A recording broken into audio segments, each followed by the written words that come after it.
Hello students. QSVS ਦਾ ਇੱਕ ਅਹਿਮ chapter ਹੈ ਸਪੈਸੀਫਿਕੇਸ਼ਨਸ। ਅੱਜ ਆਪਾਂ ਸਪੈਸੀਫਿਕੇਸ਼ਨ ਚੈਪਟਰ ਨੂੰ ਜਿਹੜਾ ਹੈਗਾ ਡਿਸਕਸ ਕਰਾਂਗੇ। ਸਪੈਸੀਫਿਕੇਸ਼ਨਸ ਹੁੰਦੀਆਂ ਕੀ ਨੇ? ਸਭ ਤੋਂ ਪਹਿਲਾਂ specification describe the nature and class of work.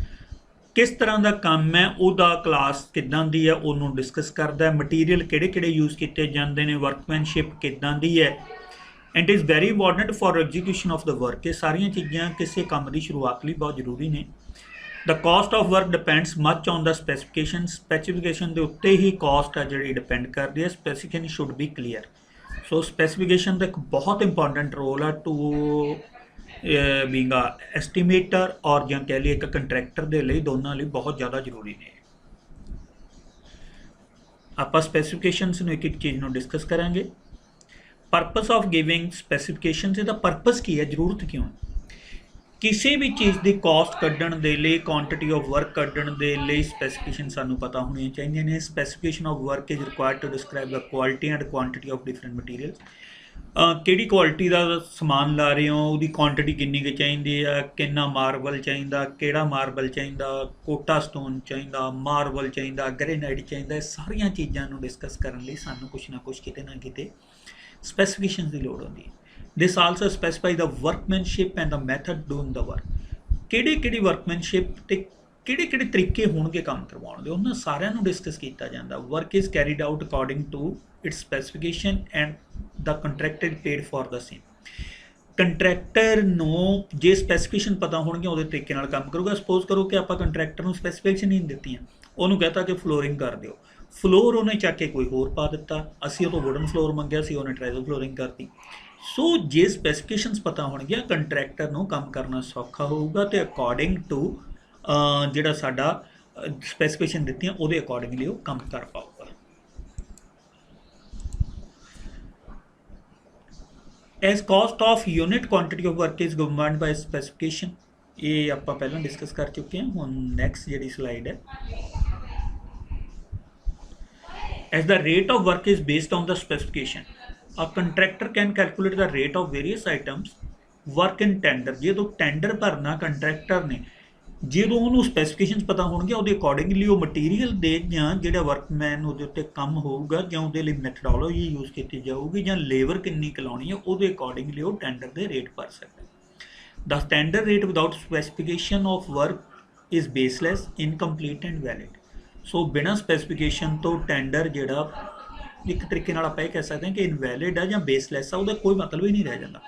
Specification is necessary to specify the equipment, tools and plants to be engaged. ਕਿਹੜੇ ਇਕਵਿਪਮੈਂਟ, ਕਿਹੜਾ ਪਲਾਂਟ, ਕਿਹੜੀਆਂ ਜਿਹੜੇ ਔਜ਼ਾਰ ਨੇ ਵਰਤੇ ਜਾਣੇ ਨੇ ਕੰਮ ਦੇ ਲਈ, ਕਿਹੜੀ ਮਸ਼ੀਨਰੀ ਵਰਤੀ ਜਾਣੀ, ਉਹਨਾਂ ਸਾਰਿਆਂ ਦਾ ਫੋਰਹੈਂਡ ਜਿਹੜੀ ਇਨਫੋਰਮੇਸ਼ਨ ਆ ਉਹ ਪਤਾ ਲੱਗ ਜਾਂਦੀ ਹੈ ਜੇ ਸਪੈਸੀਫਿਕੇਸ਼ਨ ਸਾਨੂੰ ਪਤਾ ਹੁੰਦੀ। The necessity of specification is to verify the check the strength of material for work involved in project। ਕਿਹੜੀਆਂ ਜਿਹੜੀਆਂ ਨੇ ਸਟਰੈਂਥ ਨੇ, ਜਿੰਨੇ ਅਸੀਂ ਟੈਸਟ ਵਗੈਰਾ ਨੇ ਜੇ ਸਪੈਸੀਫਿਕੇਸ਼ਨ ਦੇ ਵਿੱਚ ਉਹ ਕਲੀਅਰ ਕੀਤੇ ਹੁੰਦੇ ਤਾਂ ਸਾਨੂੰ ਹਰ ਚੀਜ਼ ਦਾ ਪਤਾ ਲੱਗ ਜਾਂਦਾ। ਟਾਈਪਸ ਆਫ ਸਪੈਸੀਫਿਕੇਸ਼ਨ ਕਿੰਨੇ ਤਰ੍ਹਾਂ ਦੀਆਂ ਨੇ? Two types of specification, general specification ਤੇ ਡਿਟੇਲ ਸਪੈਸੀਫਿਕੇਸ਼ਨ। ਆਪਾਂ ਦੋਨੋਂ ਨੂੰ ਡਿਸਕਸ ਕਰਾਂਗੇ ਕੀ ਹੈ। ਜਰਨਲ ਸਪੈਸੀਫਿਕੇਸ਼ਨ ਮੀਨਸ ਕਿ ਜਰਨਲ ਟਰਮਸ ਦੇ ਵਿੱਚ, ਜਿਵੇਂ ਆਪਾਂ ਕਹਿ ਦਈਏ ਕਿ diploma in architecture, government polytechnic college for girls Patiala, ਇੱਕ ਉਹਦੀਆਂ ਜਰਨਲ ਹੋ ਗਈਆਂ। ਜੇ ਆਪਾਂ ਉਹਦੀ ਡਿਟੇਲ ਦੇ ਵਿੱਚ ਜਾਵਾਂਗੇ ਤਾਂ ਡਿਟੇਲ ਦੇ ਵਿੱਚ ਜਾ ਕੇ ਸਾਨੂੰ ਜਦੋਂ ਅਸੀਂ ਉਹਦਾ ਦੱਸਾਂਗੇ ਕਿ ਕਿਹੜੇ ਜਿਹੜੇ ਨੇ ਡਿਪਲੋਮੇ ਦੇ ਬੈਨੀਫਿਟਸ ਨੇ, ਕਿੱਥੇ ਜੌਬਸ ਮਿਲ ਸਕਦੀਆਂ, ਕਿੰਨੀ ਫੀਸ ਆ, ਉਹ ਡਿਟੇਲਡ ਨੇ। ਸੋ ਜਰਨਲ ਸਪੈਸੀਫਿਕੇਸ਼ਨਸ ਜਿਹੜੀਆਂ ਨੇ ਕਿਸੇ ਵੀ ਮਟੀਰੀਅਲ ਦੀਆਂ, ਕਿਸੇ ਵੀ ਕੰਮ ਦੀਆਂ ਸਿੰਪਲ ਆਊਟਲੁੱਕ ਜਿਹੜੀ ਹੈ ਉਹਨੂੰ ਅਸੀਂ ਕਹਿੰਦੇ ਹਾਂ ਬਰੀਫ ਡਿਸਕ੍ਰਿਪਸ਼ਨ ਉਹਦੇ ਬਾਰੇ ਦਿੱਤੀ ਜਾਵੇ, ਉਹਨੂੰ ਕਿਹਾ ਜਾਂਦਾ ਜਰਨਲ ਸਪੈਸੀਫਿਕੇਸ਼ਨ। ਸੋ ਕਿਸੇ ਵੀ ਪ੍ਰੋਜੈਕਟ ਨੂੰ ਐਗਜ਼ੀਕਿਊਟ ਕਰਨ ਦੇ ਲਈ ਸਾਨੂੰ ਜਰਨਲ ਸਪੈਸੀਫਿਕੇਸ਼ਨ ਜਾਂ ਐਸਟੀਮੇਟ ਲਾਉਣ ਲਈ ਜਰਨਲ ਸਪੈਸੀਫਿਕੇਸ਼ਨ ਜਿਹੜੀਆਂ ਨੇ ਅਬਸਟਰੈਕਟ ਐਸਟੀਮੇਟ ਲਾਉਣ ਲਈ ਸਾਨੂੰ ਪਤਾ ਹੋਣੀਆਂ ਚਾਹੀਦੀਆਂ ਨੇ। ਸੋ ਜਿਹੜੀਆਂ ਡਿਟੇਲਡ ਐਸਟੀਮੇਸ਼ਨ ਸਪੈਸੀਫਿਕੇਸ਼ਨਸ ਨੇ, ਇਨ detail specification part of contract document, ਇਹਦੇ ਵਿੱਚ ਸਾਨੂੰ ਹਰ ਚੀਜ਼, ਕੁਆਲਿਟੀ ਕੀ ਹੈ, ਕੁਆਂਟਿਟੀ ਕੀ ਹੈ, ਕਿੰਨੇ ਪ੍ਰਪੋਰਸ਼ਨਸ ਨੇ ਮਟੀਰੀਅਲ ਦੇ, ਮੈਥਡ ਆਫ ਪ੍ਰੈਪਰੇਸ਼ਨ ਕੀ ਹੈ, ਐਗਜ਼ੀਕਿਊਸ਼ਨ ਆਫ ਪਰਟੀਕੂਲਰ ਵਰਕ ਕੀ ਹੈ। ਪ੍ਰੋਜੈਕਟ ਨੂੰ ਕਿਸ ਤਰੀਕੇ ਨਾਲ ਕਰਨਾ, ਕਿਵੇਂ ਹੈਂਡਲ ਕਰਨਾ, ਡਿਟੇਲ ਸਪੈਸੀਫਿਕੇਸ਼ਨ, ਡਿਟੇਲ ਡਰਾਇੰਗਸ, ਕਿਹੜਾ ਮਟੀਰੀਅਲ ਕਿਹੜੀ ਕੰਪਨੀ ਦਾ, ਕਿੱਥੋਂ, ਕਿੰਨਾ ਰੇਟ, ਹਰ ਚੀਜ਼ ਕਲੀਅਰਲੀ ਉਹਦੀ ਪ੍ਰਪੇਅਰ ਕੀਤੀ ਹੋਵੇ। ਵਾਈਲ ਰਾਈਟਿੰਗ ਦਾ ਡਿਟੇਲ ਸਪੈਸੀਫਿਕੇਸ਼ਨ ਦਾ ਸੇਮ ਆਰਡਰ ਸੀਕੁਐਂਸ, ਜਿਵੇਂ ਸਟਾਰਟ ਕਰਨਾ ਕੰਮ, ਕਿ ਸਟਾਰਟਿੰਗ ਕੰਮ ਦਾ ਕਿੱਥੋਂ ਆ, ਪਹਿਲਾਂ ਅਸੀਂ ਜਿਵੇਂ ਸਪੋਜ਼ ਕਰੋ ਕਿ ਨੀਹਾਂ ਪੱਟਣੀਆਂ ਨੇ, ਫਿਰ ਨੀਹਾਂ ਭਰਨੀਆਂ ਨੇ, ਫਿਰ ਉਸ ਤੋਂ ਬਾਅਦ ਜਿਹੜੀਆਂ ਫਾਊਂਡੇਸ਼ਨਸ ਕੰਪਲੀਟ ਹੋਣ ਤੋਂ ਬਾਅਦ ਅਸੀਂ ਕੀ ਆ ਵਾਲਸ ਕੰਪਲੀਟ ਕਰਨੀਆਂ ਨੇ, ਫਿਰ ਉਸ ਦੀ ਜਿਹੜੀ ਆ ਸਲੈਬ ਪੈਣੀ ਆ, ਫਿਰ ਉਸ ਤੋਂ ਬਾਅਦ ਜਿਹੜੀਆਂ ਉਹਦੀਆਂ ਨੇ ਫਲੋਰਿੰਗ ਹੋਣੀ ਆ ਜਾਂ ਪਲਾਸਟਰ ਵਰਕ ਹੋਣਾ, ਜਾਂ ਫਿਰ ਉਸ ਤੋਂ ਬਾਅਦ ਕੀ ਆ ਕਿ ਪੇਂਟਿੰਗ ਹੋਣੀ ਆ, ਪੇਂਟ ਤੋਂ ਬਾਅਦ ਕੀ ਹੈ ਕਿ ਉਹਦੇ ਵਿੱਚ ਫਰਨੀਚਰ ਵਗੈਰਾ ਲੇਆਊਟ ਕਿਵੇਂ ਕਰਨਾ, ਇਹ ਸਾਰੀਆਂ ਚੀਜ਼ਾਂ ਕਿਸ ਸੀਕੁਐਂਸ 'ਚ ਹੋਣੀਆਂ, ਉਹਨਾਂ ਸਾਰਿਆਂ ਨੂੰ ਡਿਟੇਲ ਦੇ ਵਿੱਚ ਡਿਟੇਲ ਸਪੈਸੀਫਿਕੇਸ਼ਨ ਦੇ ਵਿੱਚ ਸਾਨੂੰ ਦੱਸਣਾ ਪੈਂਦਾ।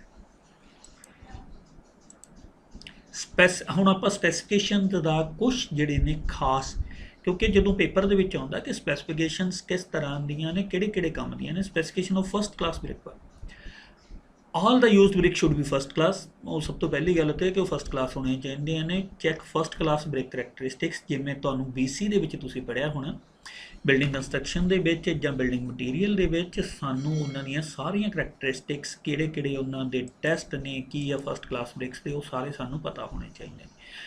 Prior to use brick should be immersed in water tank, ਘੱਟੋ ਘੱਟ ਉਹਨਾਂ ਨੂੰ ਅਸੀਂ 12 ਘੰਟੇ ਲਈ ਪਾਣੀ ਦੇ ਵਿੱਚ ਸੋਕ ਕਰਕੇ ਰੱਖਣਾ, ਇਹ ਚੀਜ਼ ਵੀ ਸਾਨੂੰ ਕਲੀਅਰ ਉਹਦੇ ਵਿੱਚ ਹੋਣੀ ਚਾਹੀਦੀ ਹੈ। ਸੋ ਜਦੋਂ ਡਿਟੇਲਸ ਕਲਾਸੀਫਿਕੇਸ਼ਨਸ ਦੀ ਗੱਲ ਆਉਂਦੀ ਹੈ ਤੇ ਇਹ ਚੀਜ਼ਾਂ ਸਾਰੀਆਂ ਨੇ। ਮੋਰਟਾਰ ਸਪੈਸੀਫਿਕੇਸ਼ਨ ਉਸ ਤੋਂ ਬਾਅਦ ਕੀ ਨੇ, ਬ੍ਰਿਕ ਦੇ ਵਿੱਚ ਸਭ ਤੋਂ, ਜਦੋਂ ਫਸਟ ਕਲਾਸ ਬ੍ਰਿਕ ਦੀ ਗੱਲ ਹੋ ਰਹੀ ਹੈ, ਸਭ ਤੋਂ ਪਹਿਲਾਂ ਅਸੀਂ ਬ੍ਰਿਕਸ ਦਾ ਮਟੀਰੀਅਲ ਦੇਖ ਲਿਆ। ਸੈਕੰਡ ਮਟੀਰੀਅਲ ਉੱਥੇ ਮੋਰਟਾਰ ਯੂਜ਼ ਹੋਣਾ। Mortar should have uniform specification. For mortar freshly ordinary Portland cement ਨੂੰ ਯੂਜ਼ ਕਰਨਾ।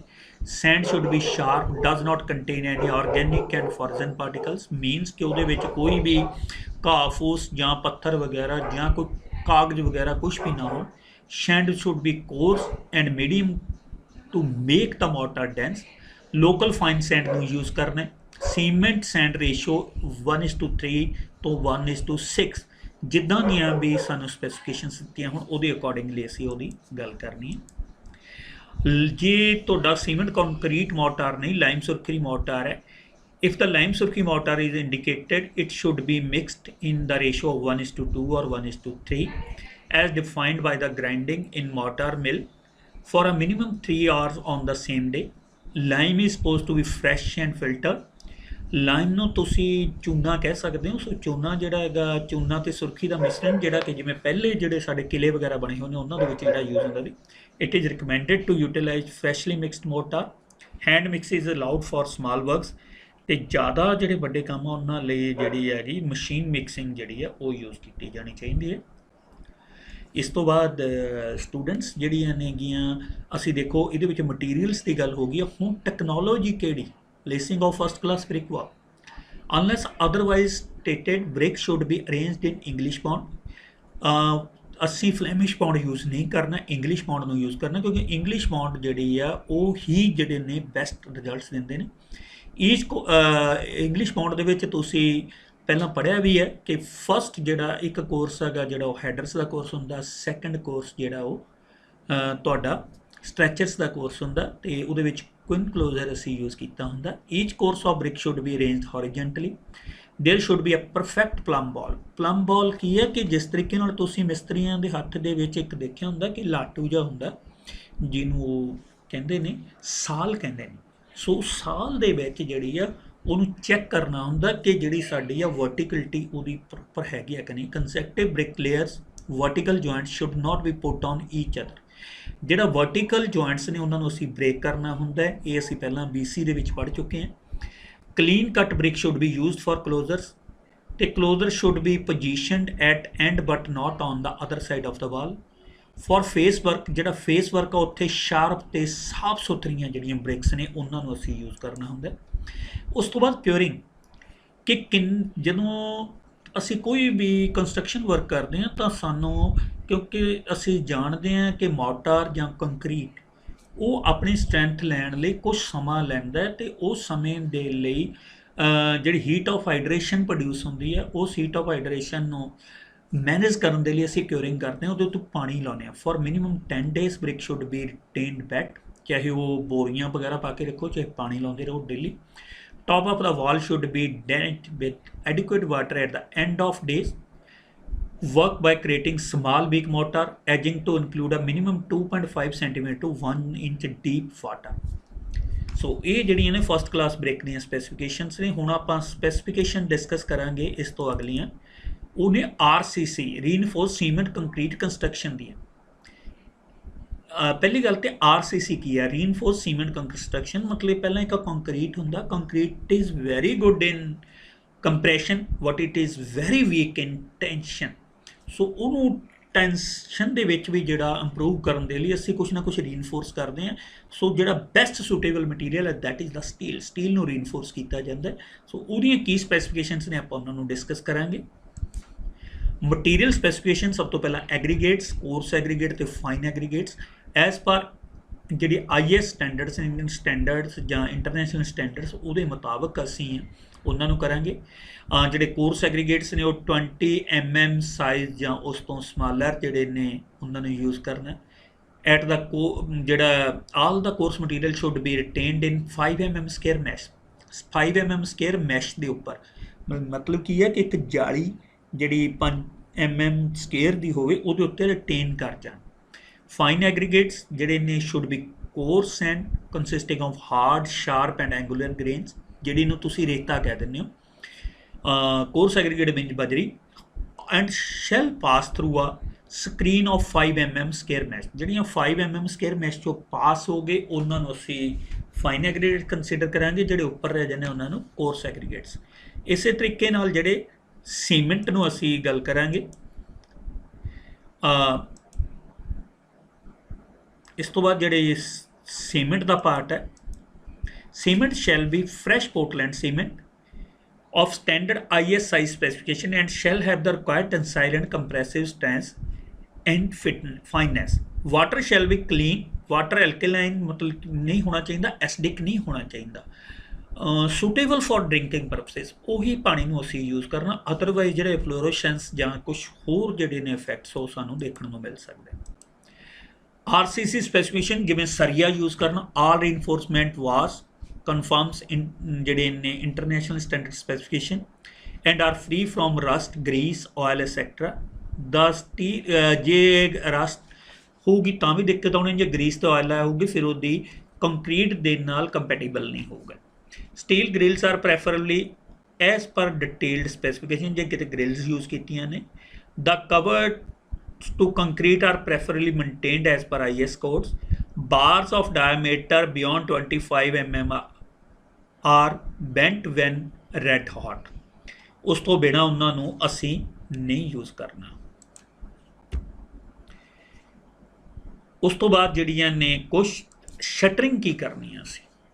Shuttering shall be done using seasoned wood boards, ਜਾਂ ਫਿਰ ਅੱਜ ਕੱਲ੍ਹ ਕੀ ਹੈ ਕਿ ਸਟੀਲ ਪਲੇਟਸ ਨੂੰ ਯੂਜ਼ ਕੀਤਾ ਜਾਂਦਾ। Surface contact of concrete shall be free from adhering grout, nails and split and other defects. All joints are preferably closed and lined up. Shuttering and framing is sufficiently braced. ਅੱਜਕੱਲ steel plates ਵੀ use ਕੀਤੀਆਂ ਜਾਂਦੀਆਂ ਨੇ। ਸੋ ਜਿਹੜਾ all the framework is removed after 21 days। ਜਦੋਂ ਕਿਉਰਿੰਗ ਖਤਮ ਹੋ ਜਾਏ 21 to 28 days, ਉਸ ਤੋਂ ਬਾਅਦ ਅਸੀਂ ਉਹਨੂੰ ਯੂਜ਼ ਕਰਨਾ। ਸੋ ਇਹ ਚੀਜ਼ਾਂ ਜਿਹੜੀਆਂ ਨੇ ਸਾਨੂੰ ਜਦੋਂ ਅਸੀਂ RCC ਵਰਕ ਕਰਨਾ, ਇਹ ਚੀਜ਼ਾਂ ਸਾਨੂੰ ਜ਼ਰੂਰ ਸਾਡੀ ਨੌਲੇਜ 'ਚ ਹੋਣੀਆਂ ਚਾਹੀਦੀਆਂ ਨੇ। ਇਸ ਤੋਂ ਇਲਾਵਾ ਸ਼ਟਰਿੰਗ ਤੋਂ ਬਾਅਦ ਜਦੋਂ ਜਿਹੜੀ ਹੈ ਕਿਉਰਿੰਗ, ਕਿ ਅਸੀਂ ਉਹਨੂੰ ਪਾਣੀ ਕਿੰਨਾ ਕੁ ਲਾਉਣਾ, 28 day ਤੱਕ ਅਸੀਂ ਪਾਣੀ ਜ਼ਰੂਰ ਲਾਉਂਦੇ ਰਹਿਣਾ ਚਾਹੀਦਾ। ਅਤੇ placing of concrete, placing of concrete ਨੂੰ ਬਿਲਕੁਲ ਹੀ ਅੱਛੀ ਤਰ੍ਹਾਂ ਨਾਲ ਛੋਟੀਆਂ ਲੇਅਰਸ ਦੇ ਵਿੱਚ ਪਲੇਸ ਕਰਨ ਤੋਂ ਬਾਅਦ ਉਹਦੇ 'ਚ ਕੰਪਲੀਟ ਵਾਈਬ੍ਰੇਸ਼ਨਸ ਦੇਣੀਆਂ ਨੇ। ਫਿਰ ਉਸ ਤੋਂ ਬਾਅਦ ਜਦੋਂ 24 hours ਤੱਕ ਉਹ ਫਾਈਨਲ ਸੈਟਿੰਗ ਟਾਈਮ ਉਸਦਾ ਹੋ ਜਾਏ, ਉਸ ਤੋਂ ਬਾਅਦ ਉਹਨੂੰ ਅਸੀਂ ਕਿਉਰ ਕਰਨਾ ਸ਼ੁਰੂ ਕਰ ਦੇਣਾ 28 day ਤੱਕ, ਕਿਉਂਕਿ 28 day ਤੱਕ ਉਹ ਮੈਕਸੀਮਮ ਸਟਰੈਂਥ ਹੈ ਜਿਹੜੀ ਆਪਣੀ ਗੇਨ ਕਰ ਲੈਂਦਾ। So that's all up to today's lecture. Number of cement bags, ਅਸੀਂ ਵੱਖ-ਵੱਖ ਪ੍ਰਪੋਰਸ਼ਨਸ ਦੇ ਲਈ ਸੀਮੈਂਟ ਬੈਗ ਦੀ ਇੱਕ ਮੈਂ ਸਲਾਈਡਸ ਬਣਾਈ ਹੈ ਕਿ ਕਿੰਨੇ ਸੀਮੈਂਟ ਬੈਗ ਚਾਹੀਦੇ ਨੇ। For cement concrete ratio of 1:1:2, 1 cement 1 send, 2 course ਜਿਹੜੇ ਐਗਰੀਗੇਟਸ ਦੇ ਨੇ, ਤਾਂ ਉਹਦੇ ਲਈ ਜਿਹੜੀ ਸਾਨੂੰ 11 ਨੰਬਰ ਆਫ ਵੈਗਸ 50 kg ਦੇ ਚਾਹੀਦੇ ਨੇ। ਸੋ ਇਸ ਤਰੀਕੇ ਨਾਲ ਇੱਕ ਟੇਬਲ ਬਣਿਆ ਹੋਇਆ ਜਿਹਦੇ ਨਾਲ ਡਿਫਰੈਂਟ ਨੰਬਰ ਆਫ ਬੈਗਸ ਦੀ ਸਾਨੂੰ ਜ਼ਰੂਰਤ ਪੈਂਦੀ ਹੈ। So that's all from today's lecture. ਕੱਲ੍ਹ ਅਸੀਂ ਬਾਕੀ ਜਿਹੜੇ ਨੇ ਬ੍ਰਿਕ ਵਰਕ ਦੇ ਲਈ ਕੀ ਸਪੈਸੀਫਿਕੇਸ਼ਨ ਹੋਣੀਆਂ ਚਾਹੀਦੀਆਂ ਨੇ ਜਾਂ ਫਿਰ DPC ਲਈ ਕੀ ਸਪੈਸੀਫਿਕੇਸ਼ਨ ਹੋਣੀਆਂ ਚਾਹੀਦੀਆਂ ਉਹਨਾਂ ਨੂੰ ਡਿਸਕਸ ਕਰਾਂਗੇ। ਥੈਂਕਸ ਅ ਲੋਟ। ਜੇ ਕਿਸੇ ਨੂੰ ਵੀ ਕੋਈ ਕੁਐਰੀਜ਼ ਹੋਣ ਤਾਂ guri02@gmail.com 'ਤੇ ਮੇਰੇ ਨਾਲ ਡਿਸਕਸ ਕਰ ਸਕਦੇ ਨੇ। Thanks a lot.